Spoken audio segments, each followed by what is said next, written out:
Shalom Bapak Ibu Saudara-saudaraku yang terkasih dalam Tuhan Yesus Kristus. Selamat malam, salam sejahtera bagi kita semua, dimanapun saudara-saudara berada. Selamat berjumpa kembali di Renungan Kristen pada malam hari ini. Kiranya kekuatan dan sukacita oleh Roh Kudus melimpah dalam hati dan kehidupan saudara semua, dan semoga saudara semua dalam keadaan sehat selalu. Pada malam hari ini, sebelum kita mendengarkan renungan firman Tuhan, mari terlebih dahulu kita berdoa. Pujian dan syukur serta hormat kemuliaan hanya bagi Allah Bapa kami, Bapa di dalam kerajaan sorga, Allah yang kami sembah dan kami tinggikan. Di dalam nama Tuhan Yesus Kristus, kami mengucap syukur ya Tuhan, oleh karena pertolongan-Mu di sepanjang hari.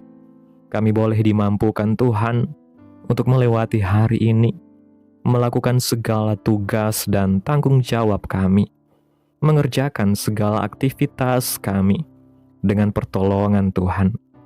Saat ini Tuhan, kami akan mendengarkan firman-Mu. Tuhan, beri kami pengetahuan dan bimbing kami ya Bapa, agar apa yang Engkau firmankan dapat bekerja sesuai kehendak-Mu. Bukalah hati dan pikiran kami ya Tuhan, untuk dapat memahami dan menerima firman-Mu dengan baik. Kiranya firman-Mu ini dapat kami lakukan dalam setiap kehidupan kami, dan menjadi berkat bagi hidup kami. Berfirmanlah ya Tuhan, kami sudah siap mendengarkan firman-Mu. Dalam nama Yesus kami berdoa. Amin. Bapak Ibu Saudaraku yang terkasih, ayat renungan kita pada malam hari ini terdapat dalam kitab Ibrani pasal 3 ayat 7 sampai 9 yang berkata demikian.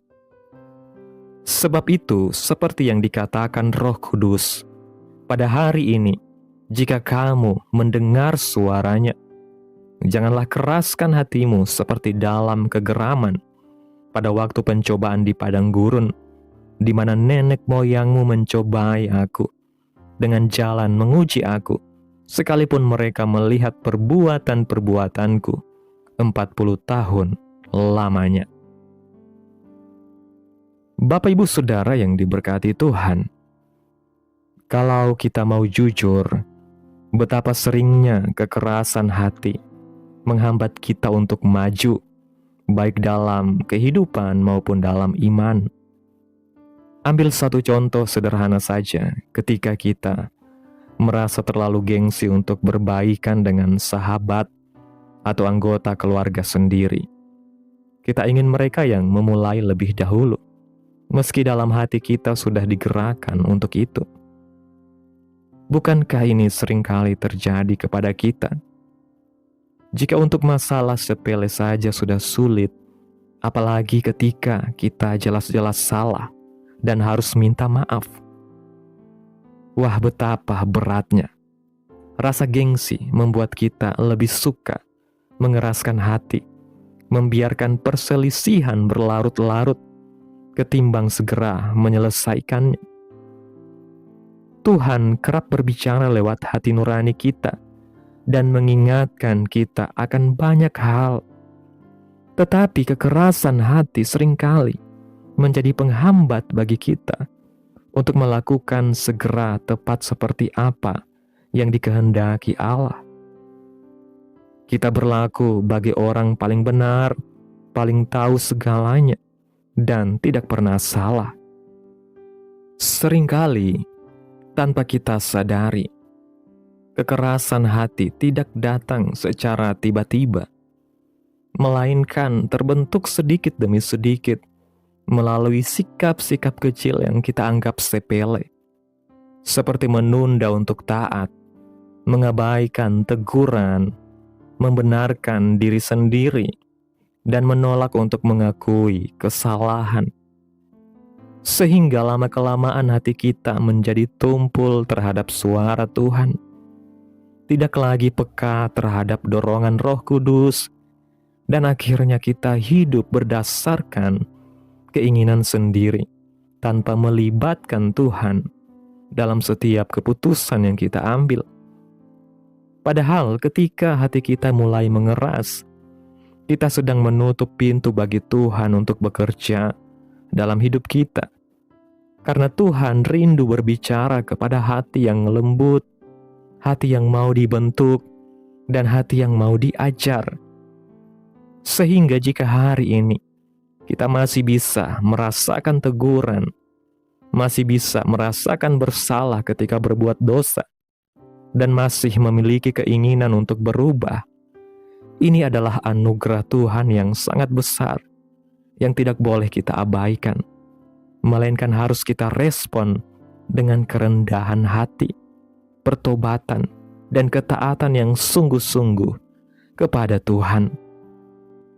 Hati yang keras adalah hati yang tidak mau menerima pendapat atau saran dari pihak lain. Sekalipun pendapat atau saran orang lain lebih baik, hati yang keras atau keras hati tidak selamanya baik. Apalagi kalau sesuatu yang diyakininya salah, semuanya akan membawa dampak yang buruk dalam kehidupan. Dalam kisah pembebasan bangsa Israel dari perbudakan di Mesir, ada perbedaan yang Allah kerjakan untuk menyatakan kebesaran Allah kepada bangsa Israel. Dan dengan begitu Firaun dan bangsa Mesir melihat kekuatan kuasa dari Allah Israel. Mari kita baca dalam Keluaran pasal 7 ayat 3 dan 4 yang mengatakan, "Tetapi aku akan mengeraskan hati Firaun, dan aku akan memperbanyak tanda-tanda dan mujizat-mujizat yang kubuat di tanah Mesir. Bila mana Firaun tidak mendengarkan kamu, maka aku akan mendatangkan tanganku kepada Mesir dan mengeluarkan pasukanku, umatku orang Israel, dari tanah Mesir dengan hukuman-hukuman yang berat." Beberapa penafsir Alkitab melihat masalah dengan apa yang diceritakan dalam bagian narasi tentang hati Firaun. Kita membaca bahwa Tuhan mengeraskan hati Firaun. Namun bukan demikian yang Alkitab ajarkan. Jika kita teliti mempelajari seluruh teks yang berisi tentang kekerasan hati Firaun, kita akan temukan bahwa ada 10 hati Firaun yang dikeraskan. Jumlah yang sama dengan 10 tulah yang dialami bangsa Mesir pada waktu itu. Pada 7 kesempatan pertama sebenarnya adalah Firaun yang mengeraskan hatinya sendiri. Dan selanjutnya pada 3 kesempatan berikutnya, Tuhan mengeraskan hati Firaun. Mengapa demikian? Jawabannya adalah Tuhan meneguhkan atau mengukuhkan pilihan yang Firaun buat. Dan inilah jalan supaya Firaun melihat penghukuman yang akan Allah nyatakan kepada Firaun dan kepada bangsa Mesir. Tuhan memberikan kesempatan bagi setiap orang untuk melihat jalan yang mereka tetapkan untuk mereka jalani. Dalam kitab Wahyu Tuhan berkata, "Biarlah yang jahat menjadi makin jahat," maka tidak ada pilihan sewenang-wenang dalam perlakuan Tuhan kepada Firaun. Firaun lebih dahulu mengeraskan hatinya, dan Tuhan mengeraskan hatinya untuknya sendiri. Tuhan merespon kepada pilihan-pilihan kita. Jika kita dengan tekun memilih jalan yang salah, Tuhan akan menolong kita di rute ini. Ia akan menunjukkan hukumannya jika kita menolak untuk melihat pertunjukan kemurahan yang Allah ingin perlihatkan kepada kita. Roma 9 ayat 17 dan 18 mengatakan, "Sebab kitab suci berkata kepada Firaun, itulah sebabnya aku membangkitkan engkau, yaitu supaya aku memperlihatkan kuasaku di dalam engkau, dan supaya namaku dimasyurkan di seluruh bumi." Jadi, ia menaruh belas kasihan kepada siapa yang dikehendakinya, dan ia menegarkan hati siapa yang dikehendakinya. Hati yang keras dapat menimbulkan dosa. Dosa dapat mendatangkan murka Tuhan, dan membuat Tuhan tidak mau mendengar ketika kita memanggil namanya. Bukannya tangan Tuhan kurang panjang untuk menolong kita, dan telinga Tuhan kurang tajam untuk menolong kita, tetapi dosa yang menghalanginya. Dapat Bapak Ibu baca dalam Yesaya pasal 50 ayat 1. Kita harus mau memeriksa diri kita sendiri terlebih dahulu untuk melihat apakah sikap-sikap kita yang menghambat pertumbuhan rohani. Yakobus mengatakan, sebab itu, buanglah segala sesuatu yang kotor dan kejahatan yang begitu banyak itu, dan terimalah dengan lemah lembut firman yang tertanam di dalam hatimu, yang berkuasa menyelamatkan jiwamu. Inilah yang seharusnya kita lakukan. Jika tidak, maka itu artinya kita melewatkan kesempatan untuk memperoleh firman yang tertanam dengan baik dalam hati kita, dan dengan sendirinya membuang peluang untuk mendapatkan kuasa yang menyelamatkan. Hati yang mulai keras juga tampak dari hilangnya motivasi untuk melawan keinginan daging. Ketika kita tahu telah jatuh ke dalam dosa, tetapi alih-alih menyesal atau berjuang memperbaiki diri, kita mungkin justru menikmatinya. Berarti hati kita semakin mengeras. Setiap orang pernah berbuat dosa, namun Tuhan Yesus sudah mati bagi kita ketika kita masih berdosa. Hanya oleh pengorbanan Yesus, kita ditebus dan mendapatkan hidup yang baru. Sadari kembali kasih Tuhan terhadap kita, dan bertobatlah dari dosa dan kesalahan yang pernah kita perbuat. Pengorbanan Yesus di kayu salib membuktikan bagaimana Dia begitu mengasihi kita. Biarkan hati kita kembali melembut menjadi hati yang takut akan Tuhan. Hati yang keras berpeluang terjadi kepada siapapun dan kapanpun. Jadi, waspadai gejalanya sejak dini. Jika kita mengalami tanda-tanda kekerasan hati, segera lakukan upaya untuk mengatasinya sebelum terlambat. Bapak Ibu Saudara yang diberkati Tuhan, mari kita mau terus mendeteksi hati kita dengan tidak mengeraskan hati terhadap teguran dan firman Tuhan yang mengingatkan atas segala kesalahan dan kekeliruan kita di masa hidup kita. Kita ingin melihat pernyataan kemuliaan Tuhan lewat kelembutan hati yang kita miliki dan iman yang tertuju kepada Tuhan yang berkuasa. Untuk itu, janganlah keraskan hati kita. Amin. Tuhan Yesus memberkati. Demikianlah renungan firman Tuhan pada malam hari ini. Biarlah menjadi berkat bagi saudara yang sudah mendengarkan, dan untuk menutup renungan pada malam hari ini, mari kita berdoa. Bapa kami yang ajaib dan mulia, Allah yang kudus dan kekal, Bapa di dalam kerajaan surga, Allah yang kami sembah dan kami tinggikan di dalam nama Tuhan Yesus Kristus. Kami bersyukur atas pertolongan-Mu Tuhan, atas penyertaan-Mu, juga atas kasih dan berkat-Mu dalam hidup kami ya Bapa. Kami berbahagia dan bersyukur atas kebaikan Tuhan dalam hidup kami. Terima kasih Tuhan buat penyertaan-Mu di sepanjang hari yang telah kami lewati. Hingga pada malam hari ini, kami boleh bersyukur lagi di hadapan Tuhan melalui doa dan renungan pada malam hari ini. Terima kasih Tuhan buat firman-Mu. Pada malam hari ini kami bersyukur untuk firman-Mu yang mengingatkan kami agar tidak mengeraskan hati kami ketika Engkau berbicara dan menegur kami. Kami sadar bahwa seringkali kami menunda untuk taat, membenarkan diri sendiri dan menutup hati terhadap suara-Mu. Tetapi hari ini kami mau datang dengan kerendahan hati, memohon agar Engkau melembutkan hati kami, menjadikan hati kami peka terhadap suara Roh Kudus dan memberi kami kekuatan untuk segera melakukan kehendak-Mu tanpa menunda-nunda.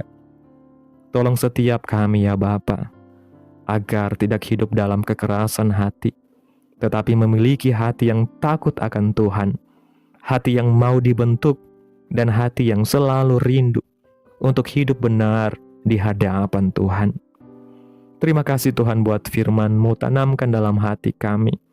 Biarlah firman-Mu boleh berakar, bertumbuh, dan berbuah lebat dalam hidup kami. Biarlah firman-Mu terus menyegarkan jiwa kami, menghidupkan hati yang lemah dan lesu, dan membangkitkan harapan dan kasih. Berkati umat-Mu yang sudah mendengarkan firman-Mu hari ini. Berkati di setiap saat, tempat, dan kondisi hidup umat-umat-Mu, agar senantiasa selalu merindukan dan membutuhkan firman Tuhan sebagai pelita kebenaran yang memerdekakan dan penghiburan yang menguatkan. Ajarilah kami bahasa firman-Mu, dan bimbinglah kami untuk selalu hidup sesuai kehendak-Mu, agar kami selalu dekat kepadamu. Kiranya Engkau terus memberkati kehidupan kami ya Tuhan, keluarga kami, sanak saudara kami, daerah tempat tinggal kami, bangsa dan negara kami, pemerintah kami. Biarlah semuanya dalam perlindungan Tuhan, dan kiranya damai dan sejahtera-Mu serta keadilan Tuhan terjadi atas bangsa dan negara kami. Dan jadilah sesuai kehendak-Mu yang terbaik dalam kehidupan kami anak-anak-Mu. Hamba berdoa ya Tuhan buat umat-umat-Mu yang sudah mendengarkan renungan firman Tuhan pada malam hari ini, yang saat ini sedang mengalami sakit penyakit, pergumulan masalah, kebutuhan ekonomi. Kiranya Tuhan menjamah kehidupan umat-umat-Mu saat ini ya Tuhan. Allah yang Maha Kuasa, sembuhkan sakit penyakit umat-umat-Mu. Pulihkan keadaan umat-umat-Mu ya Bapa. Berkati perekonomian umat-umat-Mu ya Tuhan. Serta Tuhan berikan jalan keluar dalam setiap pergumulan masalah yang umat-umat-Mu sedang hadapi.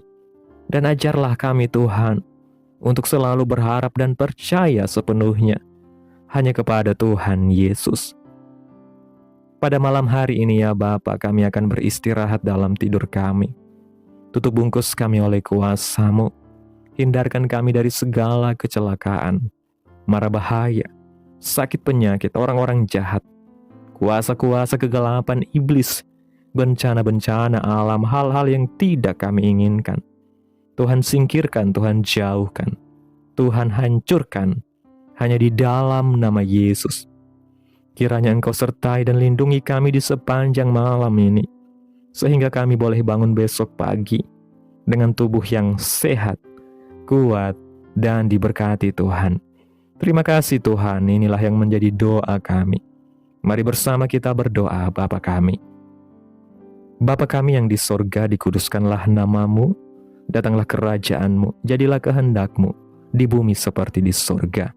Berikanlah kami pada hari ini makanan kami yang secukupnya, dan ampunilah kami akan kesalahan kami, seperti kami juga mengampuni orang yang bersalah kepada kami. Dan janganlah membawa kami ke dalam pencobaan, tetapi lepaskanlah kami daripada yang jahat, karena Engkaulah yang mempunyai kerajaan, dan kuasa, dan kemuliaan, sampai selama-lamanya. Amin. Terimalah berkat Tuhan. Tuhan memberkati engkau dan melindungi engkau.